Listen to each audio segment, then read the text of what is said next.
അഖിലിനെ 2 ദിവസമായിട്ടും കാണുന്നില്ല. സേവിയർ അവനെ അന്വേഷിച്ച് വീട്ടിലേക്ക് ചെല്ലുന്നു. അവന് പനിയാണെന്ന് അമ്മ പറയുന്നു. അഖിലിന് ശരിക്കും പനി തന്നെയാണ്. പേടിച്ചു വിറച്ച് അവന് പനി പിടിച്ചു. ആര്യയുടെ കാര്യം അന്വേഷിച്ചപ്പോൾ ടീച്ചറാണ് സേവിയറിനോട് വിവേക് തല്ലിയ കാര്യവും അന്നത്തെ രാത്രിയിലെ സംഭവങ്ങളും എല്ലാം പറയുന്നത്. ഈ കാര്യങ്ങളൊക്കെ തന്നെ അറിയാതെ മറച്ചു വെച്ചതിന് സേവിയറിന് നല്ല ദേഷ്യമുണ്ടായിരുന്നു. കൂടുതൽ കാര്യങ്ങൾ അറിയാനായി സേവിയർ നേരെ ആര്യയുടെ വീട്ടിലെത്തുന്നു. അവളെ കണ്ടതും സേവിയർ ഞെട്ടിപ്പോകുന്നു. വിവേക് അത്രയും ഉപദ്രവിച്ചിട്ടുണ്ട്. വിവേകിനെ പറ്റി അന്വേഷിക്കുമ്പോൾ അവൻ 2 ദിവസമായി വീട്ടിലേക്ക് വന്നിട്ടുണ്ടെന്നും ഇടയ്ക്കൊക്കെ ഇങ്ങനെ മാറി നിൽക്കുന്നതാണെന്നും വീട്ടുകാർ പറയുന്നു. താൻ വാൺ ചെയ്തിട്ടും വിവേക് ആര്യയെ തല്ലിയതിൽ സേവ്യറിന് നല്ല ദേഷ്യമുണ്ട്. അവൻ വിളിക്കുകയാണെങ്കിൽ സ്റ്റേഷനിൽ വന്ന് എന്നെ കാണാൻ പറയണം. അപ്പോഴാണ് വീട്ടുകാർ പറയുന്നത് വിവേക് ഫോൺ വീട്ടിൽ വെച്ചിട്ടാണ് പോയത്. സേവ്യർ ആ ഫോൺ വാങ്ങുന്നു. അഖിലിനെ ആര്യ വിളിക്കുന്നുണ്ട്. എന്നാൽ അവൻ ഫോണൊന്നും എടുക്കുന്നില്ല. അവൻ പിറ്റേ ദിവസവും കിണറിന്റെ അടുത്ത് പോയി നോക്കുന്നു. അവന് ഉറപ്പാണ് വിവേക് മരിച്ചുവെന്ന്. ഒരു കെണിയാണ് വിവേകിന്റെ കാലിൽ കുടുങ്ങിയത്. മറ്റേ കണി അവിടെ തന്നെ ഉണ്ടായിരുന്നു. അവനത് ആരും കാണാതെ എടുത്തുകൊണ്ടുവന്ന് വീടിന്റെ സൈഡിൽ ഒളിപ്പിക്കുന്നു. മാനസിക നില തെറ്റിയതുപോലെയായിരുന്നു അവന്റെ പെരുമാറ്റം. 2 ദിവസമായി ഭക്ഷണമൊന്നും കഴിക്കുന്നില്ല. തന്റെ മകന് എന്തൊക്കെയോ സംഭവിച്ചുവെന്ന് അഖിലിന്റെ വീട്ടുകാർക്ക് മനസ്സിലാകുന്നു. പിറ്റേ ദിവസം രാത്രിയില് വേസ്റ്റുമായിട്ട് 2 ലോറികൾ കിണറിന്റെ അടുത്തേക്ക് വരുന്നു. അവര് വേസ്റ്റ് കിണറ്റിൽ ഇടുന്നതിന് മുമ്പ് നാട്ടുകാർ തടയുന്നു. നാട്ടുകാർ പോലീസിൽ വിവരം അറിയിക്കുന്നു. അത് നേരത്തെ കിണറിൽ വേസ്റ്റ് ഇടുന്നു എന്ന് പറഞ്ഞ് പരാതി പറയാൻ വന്ന ആളിന്റെ മരുമകൾ ഷേളിയുടെ ഒരു കെട്ടിടം പൊളിച്ച അവശിഷ്ടങ്ങളാണ്. ആളുമായി സ്റ്റേഷനിലിരുന്ന് സേവ്യർ സംസാരിക്കുന്നു. മരുമകള് ബിസിനസ് എല്ലാം ഉപേക്ഷിച്ച് അമേരിക്കയ്ക്ക് പോവുകയാണ്. അതുകൊണ്ടാണ് ബ്യൂട്ടി പാർലർ പൊളിച്ചത്. ആ വേസ്റ്റ് എല്ലാമാണ് കിണറ്റിലിടാൻ കൊണ്ടുവന്നത്.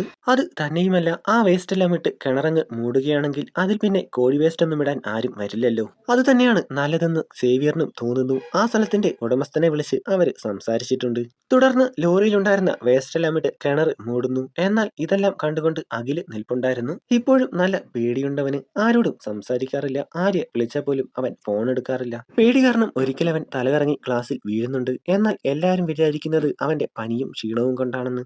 സ്കൂളിലെ ഒരു എക്സിബിഷൻ പരിപാടിക്ക് സേവ്യർ പോകുന്നുണ്ട്. അവിടെ വെച്ച് ഒരു സോളാർ സിസ്റ്റത്തിന്റെ മോഡൽ കണ്ടിട്ട് അതുണ്ടാക്കിയ അജ്മലിനോട് അതുമായി വൈകുന്നേരം സ്റ്റേഷൻ വരെ വരാൻ സേവ്യർ പറയുന്നു.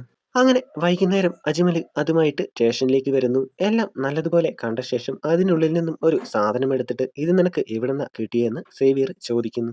അതൊന്ന് സിഗരറ്റ് വലിക്കാൻ പോയ വീടിന്റെ അടുത്തു നിന്നും കിട്ടിയതാണെന്നും ആ സ്ഥലം എന്റെ വീടിന്റെ അടുത്താണെന്നും അജ്മൽ പറയുന്നു. അവനെ പറഞ്ഞുവിട്ട ശേഷം ആ സാധനം ഫോറൻസിക് പരിശോധനയ്ക്ക് അയക്കാൻ മറ്റ് പോലീസുകാരോട് പറയുന്നു. ആ സാധനം ഹൃദയമിടിപ്പ് നിയന്ത്രിക്കാൻ ശരീരത്തിൽ ഘടിപ്പിക്കുന്ന ഒരു ഉപകരണമാണ്. അത് പുറത്തു വന്നിട്ടുണ്ടെങ്കിൽ ആള് മരിച്ചിട്ടുണ്ടാകും. അന്ന് ചേട്ടൻ കാണിച്ചതിന് നീ എന്തിനാണ് എന്നോട് മിണ്ടാതിരിക്കുന്നത് എന്നെല്ലാം ആര്യ ചോദിക്കുന്നുണ്ട്. എന്നാൽ അഖിൽ അതിനൊന്നും മറുപടി പറയുന്നില്ല. അറിയാതെയാണെങ്കിലും അവനൊരു കൊലപാതകം ചെയ്തു. അത് മാത്രമാണ് അവന്റെ മനസ്സിൽ.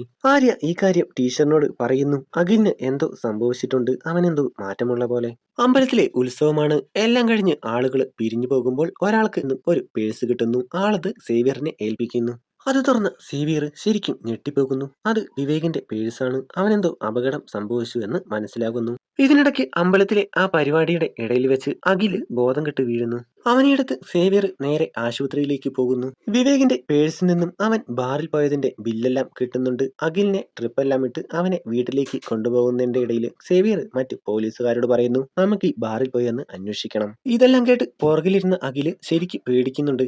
വിവേക് മദ്യം കഴിക്കുന്ന ആളല്ല. പിന്നെ എന്തിനാണ് ഇവൻ ബാറിലേക്ക് വന്നത്? അത് അറിയണമല്ലോ. അതുകൊണ്ടാണ് സേവ്യർ ബാറിൽ പോയി അന്വേഷിക്കണമെന്ന് പറഞ്ഞത്.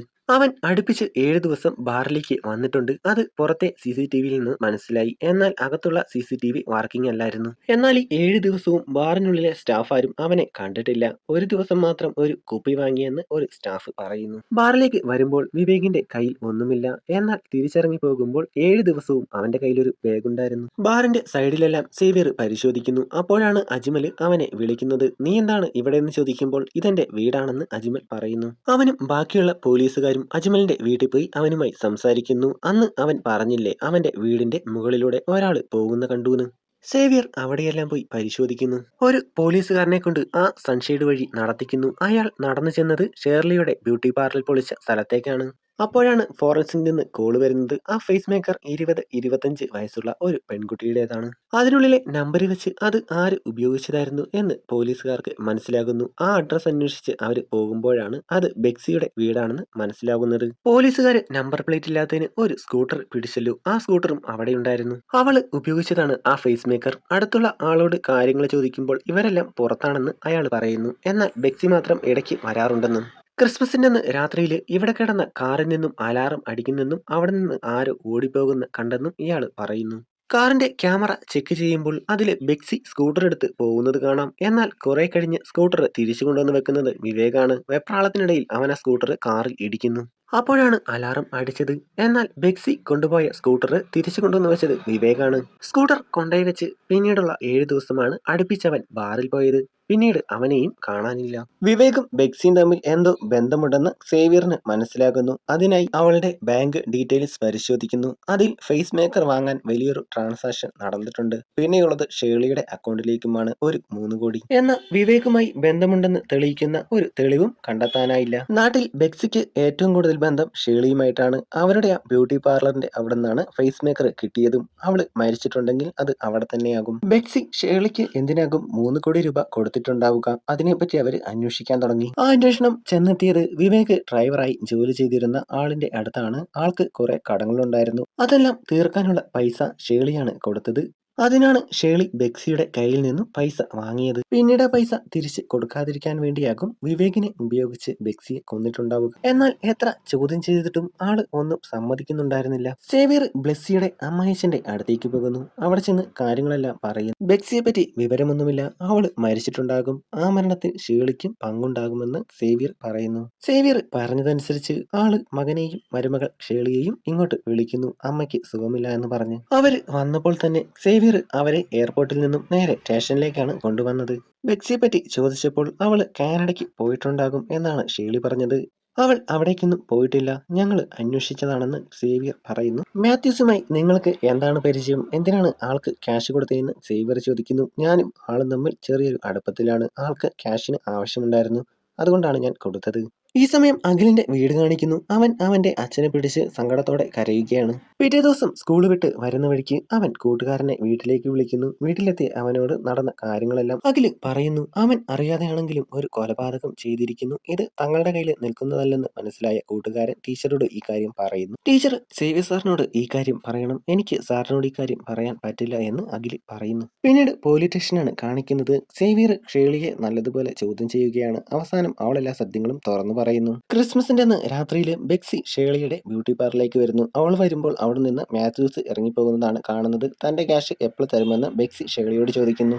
ഇപ്പോൾ എന്റെ കയ്യിൽ ക്യാഷ് ഇല്ല, എനിക്ക് കുറച്ച് സമയം തരണമെന്ന് ഷേർലി പറയുന്നു. നിങ്ങളുടെ ഇടപാടുകളൊക്കെ ഞാൻ കണ്ടു, എനിക്ക് എത്രയും പെട്ടെന്ന് ക്യാഷ് വേണമെന്ന് പറഞ്ഞ് ബെക്സി വെള്ളം വെക്കാൻ തുടങ്ങി. തന്റെ കയ്യിൽ ക്യാഷ് ഇല്ല എന്നൊക്കെ ഷേർലി പറയുന്നുണ്ട്. അതൊന്നും പറഞ്ഞാൽ പറ്റില്ല, എനിക്ക് എന്റെ ക്യാഷ് കിട്ടണം, അല്ലെങ്കിൽ ഇവിടെ നടന്ന കാര്യങ്ങൾ മാത്യൂസും നിങ്ങളും തമ്മിലുള്ള ബന്ധം ഞാൻ നിങ്ങളുടെ കെട്ടിയവനോട് പറയുമെന്ന് പറഞ്ഞ് ബെക്സി ഷേർലിയെ ഭീഷണിപ്പെടുത്തുന്നു. ദേഷ്യം വന്ന ഷേർലി ബെക്സിക്കിട്ട് അടിക്കുന്നു. ബെക്സി തിരിച്ച് ഷേർലിക്കിട്ടും അടിക്കുന്നു. ഇത് കണ്ടുകൊണ്ടാണ് വിവേക് അവിടേക്ക് കയറി വന്നത്. ബെക്സി ഷേർലിക്കിട്ട് അടിച്ചത് കണ്ട വിവേക് അവൾക്കിട്ട് അടിക്കുന്നു. വിവേകിന്റെ അടിക്ക് കുറച്ച് പവർ കൂടി പോയി. ബെക്സി അവിടെ ഉണ്ടായിരുന്ന മേശയിൽ പോയി നെഞ്ചിടിക്കുന്നു. അതിന്റെ ആഘാതത്തിൽ അവൾ അവിടെ മരിച്ചു വീഴുന്നു. വിവേക് ഒട്ടും പ്രതീക്ഷിച്ചില്ല, അവരുടെ മുമ്പിൽ വെച്ച് തന്നെ ബെക്സി മരിക്കുന്നു.